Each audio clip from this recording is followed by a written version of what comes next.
বাংলায় ইসলাম কিভাবে একটা প্রধান ধর্ম হয়ে উঠল? এই প্রশ্নটা উঠলেই আমাদের ইতিহাসের অনেক গভীরে ডুব দিতে হয়। আর এই প্রশ্নের উত্তর খুঁজতে গেলেই কিন্তু একটা বড় বিতর্ক সামনে চলে আসে। এই অঞ্চলে ইসলামের প্রসার কি শুধু সুফি দরবেশদের শান্তির বাণী দিয়ে হয়েছিল, নাকি এর পেছনে তলোয়ারের শক্তিও কাজ করেছিল? তো চলুন আমাদের সোর্স ম্যাটেরিয়ালের উপর ভিত্তি করে এই জটিল প্রশ্নেরই উত্তর খোঁজার চেষ্টা করা যাক। একটা কথা খুব প্রচলিত যে বাংলা সালতানাতের জন্ম হয়েছিল ভালোবাসার মধ্য দিয়ে। যেমনটা সোর্স ম্যাটেরিয়ালে আরিফ সোহেলের একটা লেখা থেকে বলা হয়েছে, বাংলা সালতানাত পদাঘাতে পয়দা হয় নাই, ইশকের মাধ্যমেই পয়দা হয়েছিল। মানে এই ধারণাটাই আমরা সচরাচর শুনে থাকি। কিন্তু প্রশ্নটা হলো, এটাই কি পুরো ছবিটা?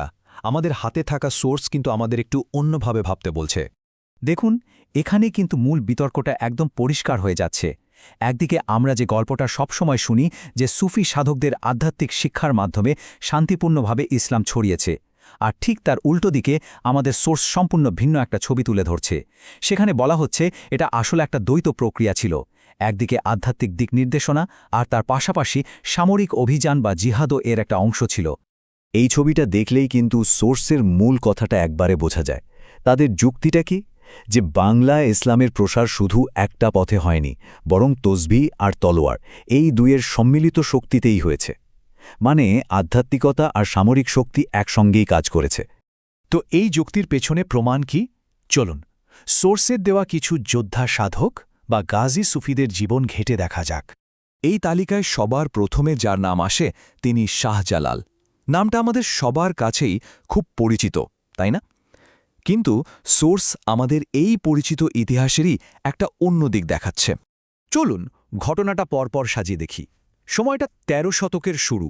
শাহজালালকার ৩৬০ জন সঙ্গী নিয়ে একটা মিশনে বেরোলেন। যখন তিনি সিলেটে পৌঁছালেন, দেখলেন সেখানকার স্থানীয় মুসলিমরা হিন্দু রাজা গৌরগোবিন্দের অত্যাচারে জর্জরিত। ঠিক সেই সময় মানে ১৩০৩ সালে সুলতান শামসুদ্দিন ফিরোজ শাহের সেনাবাহিনী গৌরগোবিন্দের কাছে হেরে যায়। আর তখনই কিন্তু ঘটনাটা মোড় নেয়। শাহজালাল আর তার অনুসারীরা সরাসরি সুলতানের বাহিনীর সাথে যোগ দেন এবং আবার আক্রমণ করেন। এইবার আর গৌরগোবিন্দ টেকতে পারলেন না, পরাজিত হলেন। এরপর শাহজালাল কিছু সময় শাসন করেন এবং তারপর নিজেকে পুরোপুরি আধ্যাত্মিক কাজেই নিয়োজিত করেন। আর এই যে উদ্ধৃতিটা দেখছেন, এটা তার দ্বৈত ভূমিকাটা একেবারে দিনের আলোর মতো পরিষ্কার করে দেয়। সুলতান যখন সাহায্য চাইলেন, তিনি কি বললেন? আমরা কেবল দোয়া করব না, বরং সশরীরে এই সেনাদলে সামিল হয়ে জালিমের বিরুদ্ধে জিহাদ করব। ভাবুন একবার, একজন আধ্যাত্মিক নেতার মুখ থেকে এমন কথা। এটা থেকেই তো বোঝা যায় তিনি প্রয়োজন হলে তলোয়ার হাতে নিতেও পিছপা ছিলেন না। আচ্ছা, শাহজালালের কথা তো গেল, এবার চলুন দ্বিতীয় উদাহরণটা দেখি। শাহ ইসমাইল গাজী। সোর্সের মতে তার জীবনটাও কিন্তু ওই একই গাজী সুফি ধারার এক দারুণ উদাহরণ। দেখুন, সুলতান রুকনুদ্দিন বারবাক শাহ তাকে সেনাপতি বানিয়েছিলেন। তার নেতৃত্বে উড়িষ্যার রাজার বিরুদ্ধে অভিযান সফল হয়। এমনকি তিনি কামরূপ মানে আজকের আসামের রাজাকেও হারিয়ে দেন, আর সেটাকে একটা করদ রাজ্যে পরিণত করেন, মানে এমন রাজ্য যা সুলতানকে নিয়মিত কর দেবে। কিন্তু সমস্যাটা হলো, তার এই সাফল্য আর জনপ্রিয়তা দরবারের অনেকেরই সহ্য হল না। ঘোড়াঘাট নামে একজন কর্মকর্তা তার বিরুদ্ধে ষড়যন্ত্র করে রাষ্ট্রদ্রোহের মিথ্যা অভিযোগ আনে। আর কি দুঃখজনক, সুলতানও সেই ফাঁদে পা দিলেন।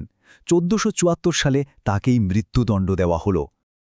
এতক্ষণ তো আমরা দুজন ব্যক্তির কথা জানলাম। এবার চলুন ইতিহাসের একটা বিশেষ ঘটনাকে এই দ্বৈত শক্তির চশমা দিয়ে আর একবার দেখি। ইতিহাসে একটা খুব পরিচিত গল্প আছে রাজা গণেশের ছেলে যদুকে নিয়ে। বলা হয় তিনি ইসলাম ধর্ম গ্রহণ করে সুলতান জালালউদ্দিন মোহাম্মদ শাহ হয়েছিলেন। কিন্তু আমাদের সোর্স বলছে এই গল্পের পেছনেও কিন্তু রাজনীতি আর চাপের একটা বড় খেলা ছিল। সোর্সের মতে ঘটনাটা আসলে ঠিক এভাবে ঘটেছিল। ১. রাজা গণেশ মুসলিমদের ওপর অত্যাচার শুরু করলেন। ২. এর জবাবে সুফি সাধক নূর কুতুব আলম জৌনপুরের সুলতান ইব্রাহিম শার্কিকে ডাকলেন সামরিক সাহায্যের জন্য। ৩. সুলতান ইব্রাহিম বিশাল সেনাবাহিনী নিয়ে হাজির হলেন, আর এতে রাজা গণেশের ওপর অনেক রাজনৈতিক আর সামরিক চাপ তৈরি হল। আর শেষ ধাপটা কি? সোর্স বলছে ঠিক এই চাপের মুখেই, মানে সাধককে শান্ত করতে আর আক্রমণকারী সেনাকে ফেরত পাঠাতে গণেশ তার ছেলের ধর্মান্তরে রাজি হয়েছিলেন। তার মানে কি দাঁড়ালো, এখানেও কিন্তু আধ্যাত্মিক প্রভাবের পেছনে একটা সত্যিকারের সামরিক হুমকি কাজ করছিল। তাহলে এই যে এতক্ষণ ধরে আলোচনা হলো, সব মিলিয়ে আমরা কোথায় এসে দাঁড়ালাম? সোর্স আমাদের একটা দ্বৈত উত্তরাধিকারের দিকে ইঙ্গিত করছে। আর এই পুরো ধারণার একেবারে কেন্দ্রে আছে গাজী সুফি শব্দটা। সোর্সের মতে গাজী সুফি হলেন এমন একজন মানুষ যিনি একাধারে একজন আধ্যাত্মিক গুরু মানে সুফি আবার একজন ধর্মযোদ্ধা বা গাজীও। সোর্স বলছে বাংলায় ইসলাম প্রসারের পেছনে এই দ্বৈত ভূমিকায় ছিল আসল চালিকা শক্তি। আর এই ছবিটা দেখুন, এটা যেন সোর্সের পুরো বক্তব্যটাকে এক ফ্রেমে বেঁধে দিচ্ছে। তাদের উপসংহারটা হল বাংলার মাটিতে ইসলামী শাসনের ভিত্তিটা কেবল সুফিদের চোখের জলে নয়, শহীদদের তাজা রক্তেও গড়া। মানে এটা একটা মিশ্র ইতিহাস। তো আলোচনার শেষে একটা প্রশ্ন রেখে যেতে চাই, যে কোনো অঞ্চলের পরিচয়ের পেছনে যে ফাউন্ডেশনাল বা গোড়াপত্তনের গল্পগুলো থাকে, সেই গল্পের কোন অংশগুলো আমরা মনে রাখি আর কোনগুলো রাখি না, সেটা কিভাবে সেই অঞ্চলের আজকের পরিচয়কে তৈরি করে। এটা কিন্তু ভেবে দেখার মতো একটা বিষয়, তাই না?